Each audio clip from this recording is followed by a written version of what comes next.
Donc je disais, aussi longtemps, on a un ministère, on a une église, et que tu ne marches pas selon la volonté de Dieu. Autant pour la sanctification, autant la vie à repentance. Bien que tous bien que tous à tout moment, nous ne sommes pas des exemples à suivre. Sache-le bien aimé dans le Seigneur, au but à nos restaurations.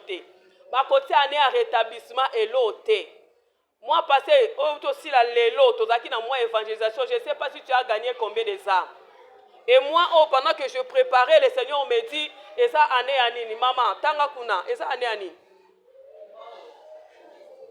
Et ça, moi, la restitution. Donc, Zambé, il faut zongi, c'est la moutelo, qu'on a surtout à Bungi Saki. Alléluia. C'est pendant que je préparais le programme. Et Nayoki, singa moi, au beau côté, ça, moi, la restitution. Donc, c'est-à-dire, Makambo, yo Bungi Saki, Zamba, Sani. Ceux qui ont bungi ça qui bon monto na yo nzamba ozong sela yo, obungi sa santé na yo nzamba ozong sela yo. Kola la te pendant na soteya, s'il vous plaît. Obungi sa mbongo nzamba ozong sela yo, obungi sa libala nzamba ozong sela yo, obungi sa libala nzamba ozong sela yo, et ça moi à restitution. Vous savez une chose bien aimée dans le Seigneur, tango moto azo zela lipambo liko ute pa na nzambe e banda na nzoto te. E banda na molimo, toute chose commence en esprit. Ce qui n'a molimo ça restauré te. Yeba na physique on la restaurer te. Alléluia. Ce qui n'a molimo ça béni te. Na nzoto boko ça la béni te. Il faut banda ko mona kayo moko déjà si bonga na nzoto ndoko mona physiquement bongi. Mais si on a bando to passe, il y a pas problème, il y a pas poursuite, il y a pas maladie. Bien aimé, ça c'est que dans ton esprit, ton spirituel là est détruit. Yangwana osenga na yo bien aimé dans le Seigneur. Et Seigneur na ngai na yo to tambola na kata ko banga nzambe. Conscience na biso esala. Écoutez, Abraham, oyo azalaki serviteur en Nzambe. Oyo Nzambe azali ko témoigner que aza juste. O Nzambe azali ko témoigner na ba siècle passé, même siècle futur. Bien-aimé, l'époque Abraham, apôtre bazalaki te, mais toujours que dans le livre hébreu, kuna apôtre Paul a parlé sur la foi. Alléluia. Et tant qu'ils parlé sur la foi, à comme dans chapitre 11, verset nango soki combien, azoloba Nzambe asalaki yengolu. Il a parlé d'Abraham. A témoigné Abraham, mais Mouto va témoigner a même ba génération na kati esclavagisme. O c'est la nini na ozo sala. Ozo zela nini na oyo ozo sala. Si tu attends la bénédiction, gloire à Dieu. Mais il faut marcher selon la parole de Dieu. Mais si tu attends la bénédiction, que bien que tu marches dans la désobéissance, sache-le que tu perds ton temps pour rien. Est-ce que mutumo azoyo kanga? Alléluia. T'aimes tozolo belalelo sortir pour servir. Kobima poto sala. Kobima poto sala. Et Seigneur motomoko abima quelque part pour que ne ko sala. On te bane koloba pendant 10 minutes ezaki introduction pour na kotali sabiso peuple oyo komiti na niveau oyo kokangama. Pourquoi? C'est parce qu'il y avait une personne qui n'avait pas fait la parole de Dieu, qui n'a pas obéi à la parole de Dieu. Asali qui est, qui minene, malgré prophète, malgré serviteur, malgré roi, malgré. Alléluia, alléluia. Alléluia. Mais peuple qui s'est retrouvé dans le esclavagisme. Verset Otiko-tanga, Exode chapitre 9, Bible so banabiso, Zambé azokutana Moïse, ababi kende epai ya Pharaon, pays ebisaye, ainsi dit l'Éternel.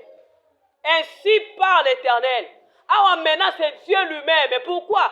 Après tant de souffrances, nakati ya persécution, nakati esclavagisme, nakati ya kolela, nakati ya kopetama, kolia malongate, batu bazo kufa, Nzamba décidé à kangola peuple oyo. Parce que c'était déjà une prophétie. Alors baki bakosala 400 ans. Alléluia. Et tango ekokaki, Nzamba longolaki ata inanete. Nzamba bikisa bango talo bate basala ka 300 ans comme ils sont mon peuple. Na sala alliance na Abraham, na Isaac, na Jacob. Non, bien aimé, ils ont subi les conséquences. Il y a péché. Il y a mwana yo muto yiba katika ko yiba parce qu'avec le temps bien aimé, tu seras devant le trône de justice et de Dieu. Na ebite si tu seras juste devant l'Éternel. Okoloba nini liboso nzambe yo mutolongola kabazemi, je ne sais pas devant le trône de Dieu. Okoloba nini bien aimé dans le Seigneur, yo muto fingaka, yo muto oyinaka batu injustement, yo muto kangaka bakando vandi boyo mo kangeli ka batu kanda. Yo muto salaka bekobo, yo muto shinaka, yo muto salaka makambo esepelisaka nzambe te. Na ebite soki ya yo ekosala combien d'années? Moi je me suis posé la question, kaka po akata ki bandekete. Po akata ki bandekete, atango etalana, yango tout un peuple ko kende 400 ans. Donc nzamba za muto sakana ete. Amen. Non, tu as reçu le Seigneur Jésus comme Seigneur et Sauveur. Il faut obéir à sa parole. Être un vrai disciple. Ba disciple baza bazo zo ba enseignement na bango. Eza moko ya ba qualité ya disciple. Il faut obéir à Dieu. Yango même ba disciple, il y a Christ, les apôtres, malgré persécution, malgré baza ko boma bango, yoka mukolo musu Pierre azoloba na kati ya prison. Ba bisi il faut se taire. Quand on m'a envoyé sous terre, alors il vaut mieux obéir à Dieu plutôt qu'aux hommes. Parce que mon n'attend qu'au pésobo moïté. Mais il y a des choses sur la terre que personne ne peut te donner si ce n'est que Dieu. Mouta kosote, la santé que tu as, même si Nzambe, ce qui Nzamba boyi obikate. La vie que tu as, son Nzamba lobi aujourd'hui c'est fini, c'est fini. Amen, amen. Amen, amen. Oui. Natolamuki na tongo na soka batu ba olela kotonga matanga musu eza koto babi bébé à 5 mois kufi beba ngwa kitoko mwana mwasi nga ndoteka Thompson awa. Je me suis posé la question, oh moi ma fille Jemima a mis au monde gasimi yazo pusana, qu'est-ce qu'elle a fait pour que moi noza na bomoy? Alléluia. Nathalie Vanessa aboti mwana ti lelo malgré ba maladie kokone azo bundana mais jusque là elle est en vie. Nathalie Bano Yoboti, Victorine Abisule Msuba Makile Bandeko Sila, mais Nakata lo Sambo, Nanzambe Zamazo Batelaye. Alléluia. Qu'est-ce que nous avons donné à Dieu? Qu'est-ce que nous avons donné à Dieu? Yangwana ko exhorter yo bien-aimé dans le Seigneur, nazo bande, nazo zonge la pardon. Cette année c'est l'année de rétablissement. Nalingi Zamba rétablir yo complètement. Nalingi Zamba atikelo ko mon côté. S'il s'agit à santé, à personne santé à bien. Si ça dit un bon personne mbongo et soutenir yo pour que comme responsable. Alléluia. Parce que mutu azana mbongo te yaya, azana difficulté à vivre ne sengona mokili oyo. Parce que l'argent répond à tout. Ozaka na sima batu pesanga kabelanga sombelanga mutu si alate lamba amoni ke koki pona ye alinga changer mususu ala kangisi yango yaya soa yo sepel nango kitoko parce que tu n'as pas l'argent d'acheter. Olati ozotambola nango eloko muta renya nango oui.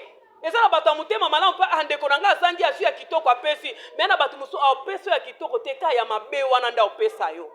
Est-ce qu'il faut demeurer ainsi? Il faut bikaka bongo bien-aimé. Tu dois choisir maintenant. Parce que tu as droit à la restauration. Alléluia. Oya ki kotika batute. Oya ki kotika batute. Bien-aimé, Bible lobi, Zambé akutani na Moïse. Aebisi Moïse va vers Pharaon. Yebisi ngam na lobi. Ah maintenant c'est l'obligation. Ça c'est un ordre donné par l'Éternel, le Créateur de la vie. Nalingi un jour bien-aimé dans le Seigneur, Dieu donne un ordre par rapport à ta vie. Alors bah c'est fini na ba sorcier à famille. Alors bah c'est fini na kati ya malédiction. Et alors bah c'est fini maladie oyo ko vanda te. Yebisanga eloko nini onzamba lembani nango. Hein? Non, dis-moi, eloko nini nzamba lembani nango? Nzamba lembani ne loko te, mais pourquoi zo komate? Pourquoi zo simbate? Pourquoi ça kana se ya pasi ya ba penser belé olanda abatu po ba soutenir yo. Tamsu koto eko simba. Pourquoi? Ibelobi na biso na kati ya psaume, la main de Dieu n'est pas trop courte. Alléluia. Mais à ma soum na biso desali ko empêcher Nzambe. Bien-aimé, Dieu a vu la souffrance de ses peuples. Nzamba moni esclavagisme na bango. Tant tozo mon Égypte, tokoyi ko mon esclavagisme, tokoyi ko mon ape masumu, tokoyi ko mon ape coutume, tokoyi ko mon ba famille na biso ba relation. Bien-aimé, tikana ebisa yo, ezala ba mabele mususu soki okoti yango okomi esclave na bango. Alléluia. Yango en tant qu'un homme spirituel, il faut oyeba pe ko identifier et si ka yo zali est-ce que ça béni toi ça bénité. Moi, je vais vous dire une chose. La terre que nous sommes ici, oh, ce n'est pas une terre bénie. Amen. Hein? Aucun moi, je te dis que là où nous sommes, ce n'est pas une terre bénie. C'est la terre où il y a un problème, mais Dieu nous a imposé. Moi, combien de fois j'ai demandé à Dieu de quitter ces lieux? Mais le Seigneur me dit, reste là parce que je veux faire voir, éclater ma gloire. Amen, amen. Est-ce que le pain yo vanda kembo nzambeza wana? Est-ce que libalo yo za kembo nzambeza? Nzambe muta imposer to mo vandi kana ndenge nayo. Bien aimé, na babiloko musu lokola ba coutume. O ezo retenir batu. Na famille na biso ezala aboete. Na famille na biso basala aboete. Na famille na biso bakenda aboete. Na famille na biso bien aimé des interdictions inutiles. Pe batu bazo accepter ango.